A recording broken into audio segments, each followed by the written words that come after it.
नमस्कार, स्वागत है बुंदेली प्रकाश न्यूज में। मैं हूं आपके साथ आशीष उपाध्याय। एक प्राचीन धरोहर की खोज में एक बार फिर हम पहुंचे हैं चित्रकूट जनपद के राजापुर तहसील अंतर्गत नादी कुर्मियान गांव में। आपको बता दें, आज हम उस जगह हैं नादी कुर्मियान में जिसका इतिहास आज से 400 साल पूर्व का बताया जा रहा है। आज हम आपको दिखाने जा रहे हैं चित्रकूट की एक प्राचीन धरोहर जो लगभग 450 साल पुरानी है और ब्रिटिश काल से यहाँ पर इस भवन का निर्माण हुआ था।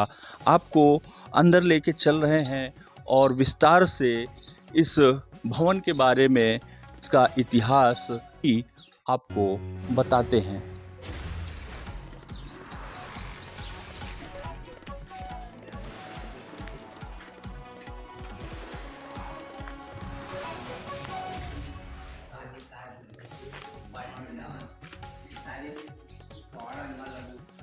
तो हम पहुंच चुके हैं उस पुराने ऐतिहासिक भवन पर जो आज भी चित्रकूट में स्थित है। आपको दिखा दें, 20वीं शताब्दी की मुगल कालीन वास्तुकला को प्रदर्शित करता यह भवन है। लाखौरी ईंटों पे बना है। आपको बता दें, आमतौर पर 20वीं शताब्दी में मुगल कालीन में जब लाखौरी ईंटों का इस्तेमाल होता था तो इन ईंटों को बादशाही ईंट बोला जाता था। कुल मिला के कहा जाए तो यह ईंट जो यहाँ की सुंदरता के लिए और शोभा बढ़ाने के लिए इन ईंटों का प्रयोग किया जाता था।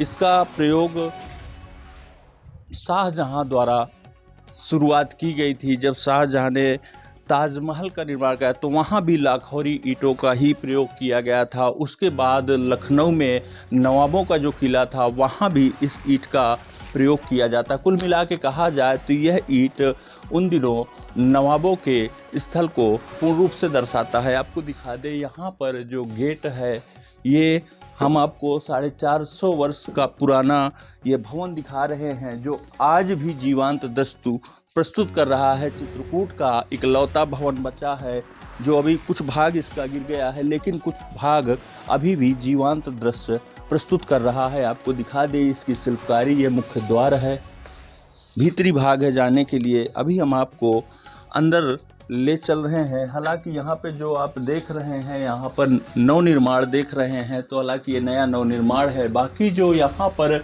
साज सज्जा है, कुछ भाग पुराना है और जो भीतरी का भाग हिस्सा आपको दिखाने का प्रयास करता हूँ, ये हिस्सा आज भी प्राचीन है और ब्रिटिश शासन काल में यह पूरा भवन का निर्माण उसके पूर्व में ही किया गया था। ऐसा बताया जा रहा है कि छत्रपति शिवाजी के यह वंशज चित्रकूट में आए हैं। ये बात उन दिनों की थी जब मुगल शासक औरंगजेब ने गुजरात महाराष्ट्र में आक्रमण किया था, आताताई किया था, तो वहाँ से यह परिवार पलायन करके चित्रकूट पहुँच गया था। चित्रकूट पहुँचने के बाद यहाँ पर बुंदेली शासन था।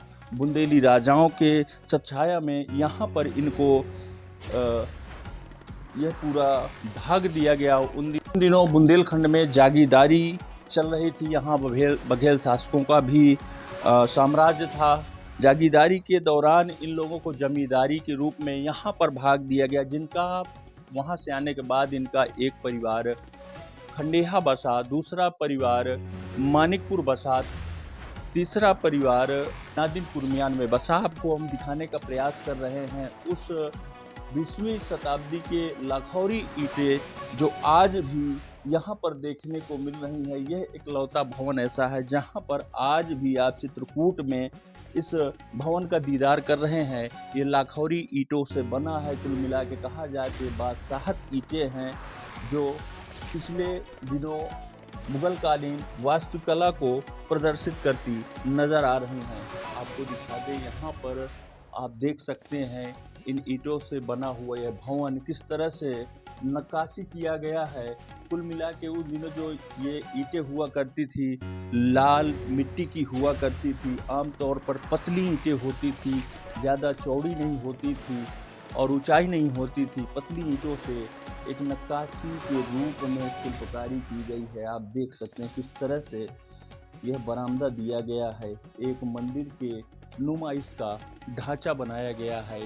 ये कमरे का वह भाग है जहाँ पर ये बाहर आंगन है और ये बरामदा है। बरामदे के भीतरी भाग में यहाँ पर एक कमरा भी है कमरे का। हालांकि यहाँ पर भी यह भवन की रख रखाव के अभाव में ये जर्जर अवस्था में आज टूटने की कगार पर है। लेकिन कहा जाए तो चित्रकूट में भी कुछ भी रास्ते ऐसी हैं जो आज भी अपना जीवंत दृश्य प्रस्तुत कर रही हैं, जिसका जीता जागता उदाहरण है यहाँ नादिन कुर्मियान में बना हुआ यह प्राचीन ब्रिटिशकालीन भवन। हमारे साथ यहाँ के और छत्रपति शिवाजी के वंशज हैं और स्थानीय निवासी भी हैं, और जो यहाँ पर गुजरात से पलायन करके इनके पूर्वज आए थे उन्हीं की यह लगभग 8वीं पीढ़ी है ना? 8वीं पीढ़ी है। से जब पलायन करके चित्रकूट पहुँचे थे छत्रपति शिवाजी महाराज के जो 9वीं पीढ़ी के वंशज हैं आज हमारे साथ मौजूद हैं। मौजूदा हालत में ग्राम प्रधान जी हैं, उनके बाबा जी हैं, उनके बड़े बाबा जी हैं और उनके चाचा जी भी हैं। तो हम जानने का प्रयास करते हैं उनके बड़े बाबा जी से कि इसका प्राचीनतम इतिहास क्या है। सबसे पहले अपना परिचय दें। मैं रामनरेश सिंह जी। पिताजी का नाम राम शंकर सिंह जी। हमारे पूरे गयंद बाबू का बनवाया हुआ ये पहले यहाँ आए, तो उन्हीं का पूरा वंशज है। इस तरफ गुजरात से आए थे और यही घर पुराना है। इसमें पूरा परिवार जो इस तरफ देख रहे हैं आप, पूरे सब लोग यहीं रहते थे। इसका भवन का क्या प्राचीनतम इतिहास है? लाखौरी ईंटों से बना है। लाखौरी चित्रकूट में देखने को नहीं मिला। लाखौरी ईंटों का बना हुआ था और बगल के घर जो गिर गए नहीं, पहले नीचे कच्चे थे, ऊपर लकड़ी की पूरी मेहराबदार। आप ऊपर बैठ के देखिए, आप बाहर देखिए, थोड़ा एक किनारे में मिलेगा आपको, तो आप नीचे का दृश्य देखिए। पहले यहाँ रुई बहुत होती थी, तो बता रही थी घरों में रुई रखी जाती थी और इसमें रहते थे। और बाद के बगल भवन के बनों में थे वहाँ रुई रखी जाती थी। कितने वर्ष पुराना है ये? अब ये कितने वर्ष पुराना है ये? लगभग 400 वर्ष से ज़्यादा है। इससे पुराना है। हाँ, बहुत पहले का है।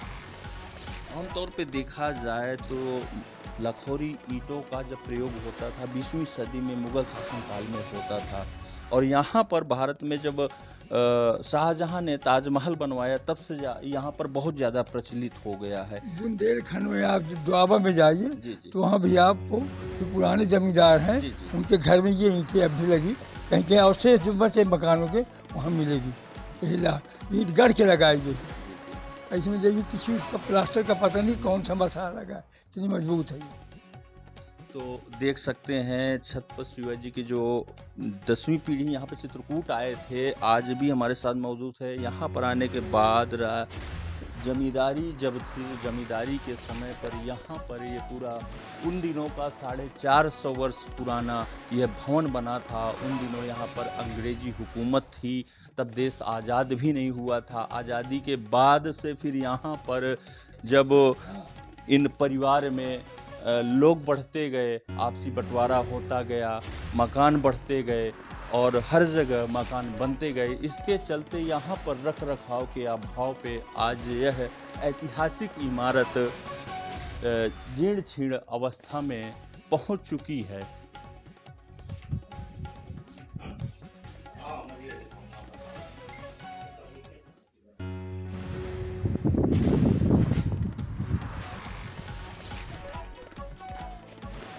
यहाँ पंचायत अदालत थी और यहाँ के 7-8 गांव यहाँ आते थे, उनके जो है सब यहाँ पंचायत होती और यहीं से मुकदमे खत्म होते। कुल मिला के कहा जाए तो पूरी तरह से तहसील थी उस समय। हाँ, गांव की बड़े तहसीलें रही।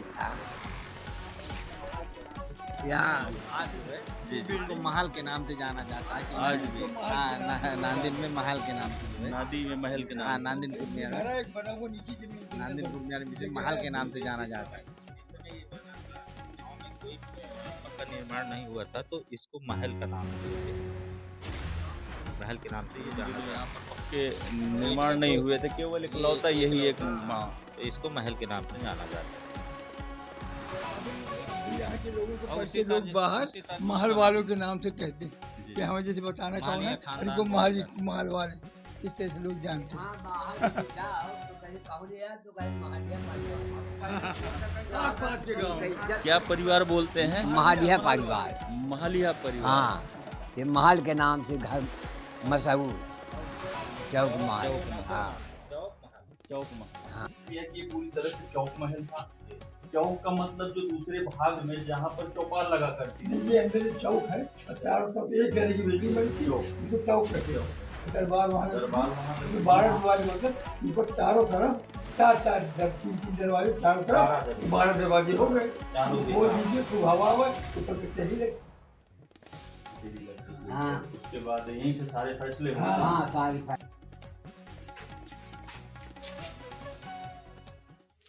हाँ मां नाती नाती, हाँ। ग्राम प्रधान भी हैं हमारे साथ श्री कैलाश सिंह जी, तो उनसे जानने का प्रयास करते हैं आखिर यहाँ का प्राचीनतम इतिहास क्या है। प्राचीनतम इतिहास जैसे हम अपने बाबाओं से सुनते आए हैं, और इसमें लिखित का हमारा एक सजरा भी था। हाँ, सजरा है। वो पिछले 5-6 साल पहले गुम हो गया है। उसके पहले तक का इतिहास है। तो 3 भाई आए थे गुजरात से, कल्लू, छित्तू, एक और नाम और था। एक जो सबसे बड़े थे वो नांदेड़ में बसे, एक उनसे छोटे थे खंडेहा में, और तीसरे वाले जो है हनुमानगंज में। तो उन कल्लू छित्तू की जो औलाद हुई वो गयंद बाबू है। गयंद बाबू का ये बनवाया हुआ है। वो कितना पुराना है ये भवन? ये लगभग आज की डेट में 350 से 450 साल के बीच में है। 450। उन दिनों ब्रिटिश काल था, ब्रिटिश शासन काल। ब्रिटिश काल था। ब्रिटिश काल में हम लोग जो है वहाँ मानिकपुर तहसील में लौढ़िया बटखारा ग्राम है, वहाँ हमारी जमींदारी थी, अरवारा में थी। तो ब्रिटिश शासन काल में उस समय जंगल तेंदू का पत्ता होता था बीड़ी बनने के लिए, तो उसको खरीदा गया था। उसी के बाद जो है ये देश आज़ाद हुआ, वो उसमें सरकार अपने अधिपत्य ले लिया जंगल वगैरह, जिसके कागज आज से 10 साल पहले मैं देख रहा था तो मिले ऊंचे नीचे। ये हुआ बाबाओं से पता कि ये क्या है, तो उन्होंने बताया कि ये जंगल का नक्शा ये हमारा नाम था, ब्रिटिश शासन काल में लिया गया था। और उसके बाद से वो जब देखा जाए तो चित्रकूट में इकलौता आपका ही भवन ये बचा हुआ है जिसमें आप लोग निवास कर रहे हैं, जो लाखौरी ईंट से बना है।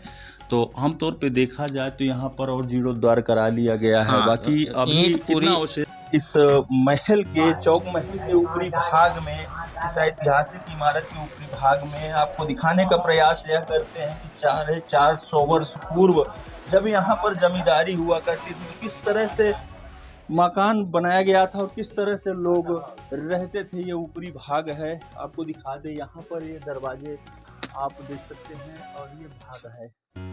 आमतौर पर देखा जाए तो आपने भी देखा होगा बुंदेलखंड में अधिकतर जो वास्तुकला थी, जो किले थे, किले के जो दरवाजे थे, जो बाहर के निकलने का मार्ग हुआ करता था, कुछ इस प्रकार का हुआ करता था। ऐसे का झरोखे लगे रहते थे और यहाँ पर सुरक्षा व्यवस्था पूरी तरह से मुस्तैद हुआ करती थी। उन दिनों जमींदारी प्रथा जब थी, यहाँ पर जमींदारी प्रथा के दौरान यहाँ पर सुरक्षा व्यवस्था में लठैत रहा करते थे।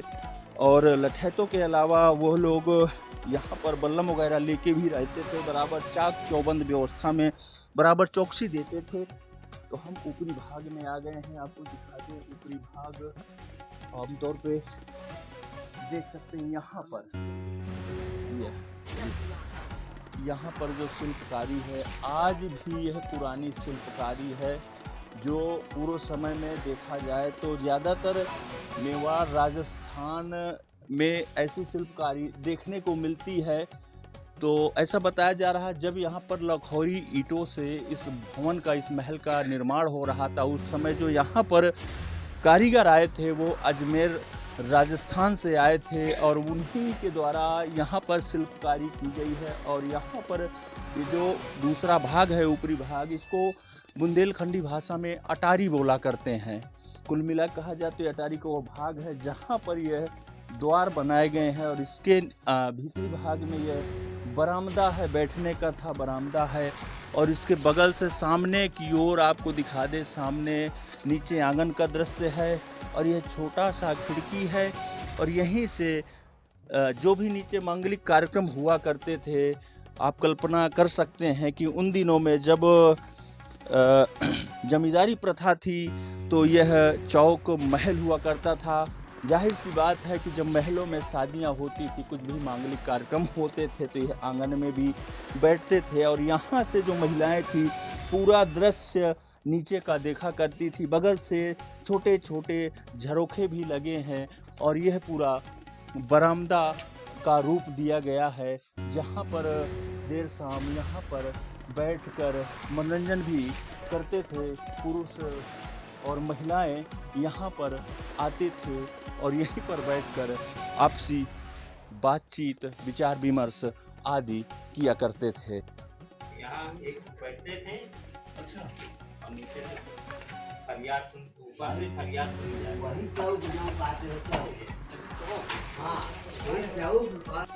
तो हम आपको दिखा दें, हम पहुँच गए हैं बाहर की भाग में, ऊपरी हिस्से में अभी हम दूसरा भाग दिखाया था। दूसरे भाग से होते हुए हम आपको ले चल रहे हैं उस महल के इस भाग में। कुल मिला के कहा जाए तो ये चौक महल इसलिए यूं ही नहीं बोला जाता था, ये पूरा महल का स्वरूप था। ये जीता जागता बेजोड़ एक जीता जागता उदाहरण है। और आपको दिखा दे, उन दिनों जब यहाँ पर कोई दूसरे भाग में जाने के लिए गेट बनाते थे तो आमतौर पर देखा जाए तो यहाँ पर पूरा पत्थर का एक चौखट बनाया जाता था, जो आज भी मौजूद है। आपको दिखाते हैं पत्थर का बना है। और दूसरे भाग में भी यहाँ पर उसी भवन का निर्माण है। हालांकि यहाँ पर भी जीर्णोद्धार कराया गया है, कुछ भाग नया कराया गया है, लेकिन जो पुराना भाग है लाखोरी ईंटों से बना हुआ आज भी देखने को मिल रहे हैं। आप देख सकते हैं यहाँ पर जो ईंटें हैं ये लाखोरी ईंटें प्रदर्शित कर रही हैं और ये पूरा भाग है। और जो दूसरा भाग था जहाँ पर बारादरी थी वो भी 2 मंजिला था, जहाँ पर दरबार लगा करती थी, जहाँ लोग जाते थे, जहाँ अंग्रेज रुका करते थे, ब्रिटिश अधिकारी जहाँ रहते थे, तहसील हुआ करती थी। तो वहाँ पर आज वो भाग गिर गया है, खंडहर में तब्दील हो गया है। कुल मिला के कहा जाए तो यह ऐतिहासिक जो प्राचीन धरोहर है बहुत ही कम देखने को मिलती है। चित्रकूट की एकलौती जमींदारी प्रथा के समय का ये एकलौता भवन है जो 450 वर्ष पुराना है, जो आज भी मुगल शासनकाल के 20वीं सदी के स्थापत्य कला को प्रदर्शित करता नजर आता है। उस महल के बारे में जो 450 वर्ष पूर्व जमींदारी प्रथा थी, जब जमींदार थे यहाँ पर ब्रिटिश काल के दौरान यहाँ पर कचहरी लगा करती थी, चौपाल लगा करती थी और यहाँ पर एक ये महल हुआ करता था।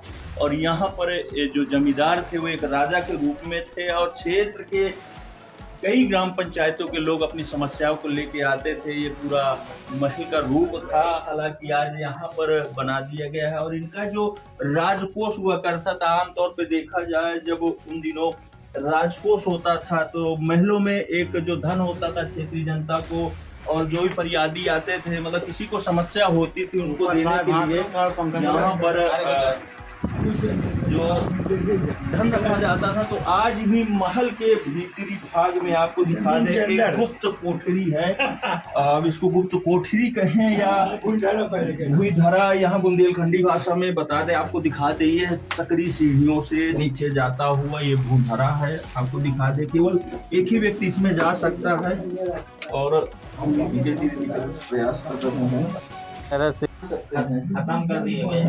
ये पूरा हिस्सा नीचे आई, थोड़ा सा आंगन तक आंगन वाला खत्म कर। तो अभी हम आंगन में थे तो आपको आंगन दिखाया है, तो आंगन तक इसका हिस्सा था, ऐसा बता रहे हैं। लेकिन आज भी इसका स्वरूप बना हुआ है और ये काफी अंदर तक था। हालांकि यहाँ पे इसको बंद कर दिया गया है। आज साज के तौर पे एक छोटा सा यही एक गुप्त जगह बची हुई है, जो पूर्व समय में जब 450 वर्ष पूर्व ब्रिटिश काल के समय में यहाँ पर राजकोष के रूप में यहाँ पर धन और जो भी यहाँ पर ये जवाहरात थे, जो भी था वो यहाँ पर इकट्ठा करते थे। आ रहे हैं वह चौक जहाँ से लोगों की समस्याएं सुनी जाती थी, फरियादियों की समस्याएं सुनी जाती, जहाँ से फरमान जारी हुआ करता था। जमींदारों का आपको दिखा दे, ब्रिटिश काल शासन के दौरान यहाँ पर एक चौक भी है।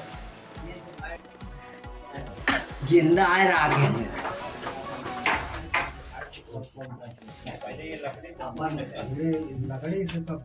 चौक कौन सी? तो हम ऐतिहासिक भवन, ऐतिहासिक इमारत कहें, चौक महल के ऊपरी भाग में आ गए हैं। आपको दिखा दे, चौक महल का ये मुख्य द्वार के ऊपरी भाग है, जहाँ की नक्काशी आप देख सकती हैं, जहाँ के दरवाजे के ऊपर यह पूरा नक्काशी नुमा पूरा भारजा, क्या बोलते हैं इसको, भारजा बना हुआ है। ये मुख्य द्वार है और ये झरोखे लगे हुए हैं। क्या है इसका, क्या मतलब था, इसका क्या सीन था? इसका सीन तो वैसे घर के बाहर जैसे है, लेकिन बाद में जो बात का जो हमें पता है, पहले का तो नहीं है। एक बड़ी मलकिन थी, वो यहीं बैठा करती थी और अपने अगल बगल में उस समय चांदी के सिक्कों का प्रचलन था। किसी को किसी तरह की दुख तकलीफ होती थी, सुनते थे, यहीं से अपना उनका निर्णय करती थी। अगर किसी को पैसे रुपए से दिक्कत होती तो पैसा भी देती। अच्छा, तो पैसा ऊपर से हाँ, नीचे फरियादी बैठते थे जी। तो जब उस समय, जब यहाँ पर क्या बोलते हैं इनको, बड़ी मलकिन जब हुआ करती थी और मालिक हुआ करते थे, हाँ। तो जो जनता दरबार लगा करता था पुरुषों का, वो दूसरी साइड में लगा करता था, और जो महिलाएं आती थी उनकी दरबार यहाँ पर नीचे लगा करती थी। हाँ, वो नीचे बड़ी मलकिन ऊपर बैठी रहती थी।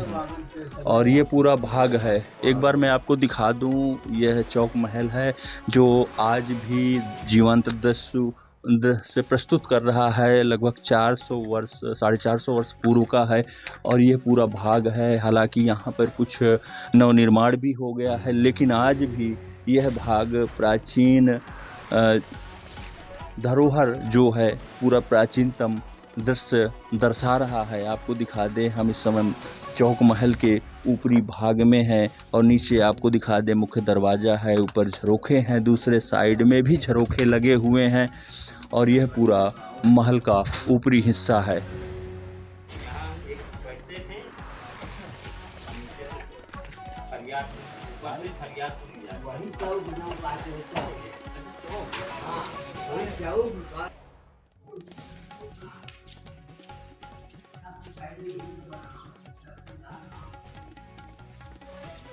तो इस परिवार में आज भी प्राचीन 450 वर्ष पुराना मकान है जो लाखौरी ईंटों से बना है। उसको चौक महलिया भी बोला जाता है, चौक महल के नाम से जाना जाता है। वहाँ का क्या प्राचीनतम इतिहास है? जब पुराना हमारा सब परिवार था तो सब कंबाइंड रूप से नांदेड़ कुर्मियान में ही जागीरदारी चलाता था। तब उस समय जब जमींदारी उन्मूलन हुआ, उसके पहले जमींदारी आई, जिसमें खंडेहा अलग परिवार हमारा, एक बाबा का बसा, और तेंदुआ से लेकर के ऊंचा रीत तक हमारा परिवार बसा। नांदेड़ में नांदेड़ वाले बसे। वो बहुत पुरानी ईंट है, क्योंकि बहुत इतिहास है। हमारे जो ग्रैंडफादर थे वो बताते रहे कि ये ईंटें, जो उनके बुजुर्ग बताते रहे, ये ईंटें राजस्थान से मंगाई गई थी। तब ये चौक महलिया परिवार बनाया गया है पूरा।